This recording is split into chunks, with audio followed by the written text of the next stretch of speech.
Right now, I want to tell you about a part of Buffalo's Lower West Side where neighbors say it's just riddled with trash, abandoned homes, vacant lots, and even squatters running amok. People who live there are certainly tired of it and speaking out.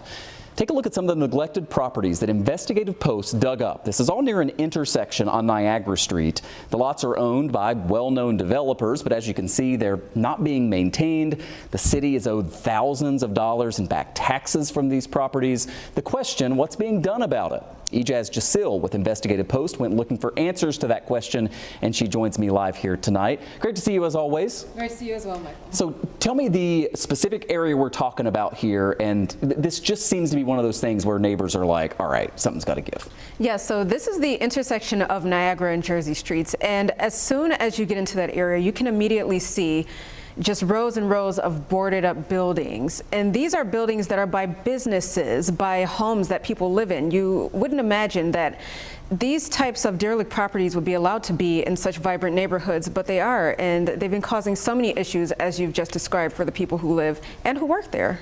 You cover housing court very closely, and that's how this stuff is oftentimes dealt with, right? You get complaints, you get inspections and all this and that, and the process takes a long time. I mean, how long have people in this area been trying to do something about this?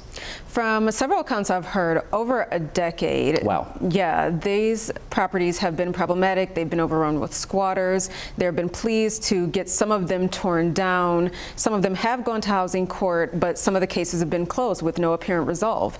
And some of them actually have had no cases opened ever. So a lot of people are wondering exactly where is the accountability coming in.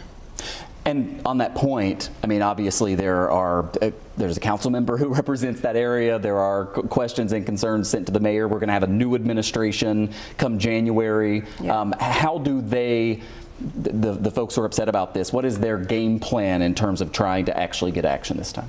So the one person I was able to speak to from the city was Councilman Dave Rivera, and he was absolutely none too pleased with the situation over there. He said he had been receiving complaints about those properties since 2023, and he tries to work closely with the Department of Permits and Inspections. So that's the game plan here, for each council member to work with the city and then to work with the courts to get these properties addressed.